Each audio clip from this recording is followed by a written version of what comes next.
الرحیم۔ اکثر جو مومنین نماز میں جو غلطیاں اور اس کا خیال نہیں رکھتے ہیں وہ تقریباً جو ہے قیام متصل و رکوع ہے، اور یہ مبتلا بھی ہے، یعنی اکثر جو ہے اس مسئلے میں جو ہے کوتاہی ہوتی ہے جماعت میں، کیونکہ امام جو ہے پیش نماز جو ہے وہ رکوع میں ہوتا ہے، تو جو مأمومین پیچھے نماز پڑھنے والے جب بھاگ کے آتے ہیں تو وہ اللہ اکبر کہہ کے ڈائریکٹ رکوع میں چلا جاتا ہے۔ تو یہاں پہ جو قیام متصل و رکوع ہے جو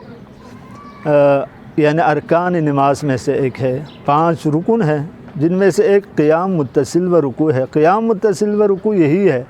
کہ انسان جو ہے رکوع میں جانے سے پہلے جو ایک لحظے کے لیے مثلا اللہ اکبر کہتے ہیں، اور اللہ اکبر کے بعد دوسرا اللہ اکبر کہیں تو بہتر ہے، تاکہ جو ہے نا انسان مطمئن ہو جائے کہ قیام متصل و رکوع کیا ہے۔ تو وہاں پہ اس کا خیال رکھنا چاہیے کہ انسان رکوع میں جانے سے پہلے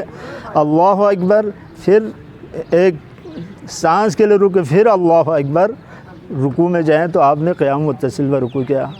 اگر خدا نخواستہ اللہ اکبر کہہ کے ڈائریکٹ گئے ہیں تو پھر آپ نے قیام متصل و رکوع نہیں کیا ہے۔ جو ارکان نماز ہے، جو چاہے سہواً ہو چاہے عمدن ہو، کمی بیشی ہو جائے، نماز باطل ہے، لہٰذا مومنین جو ہے اس کے لحاظ رکھنا چاہیے۔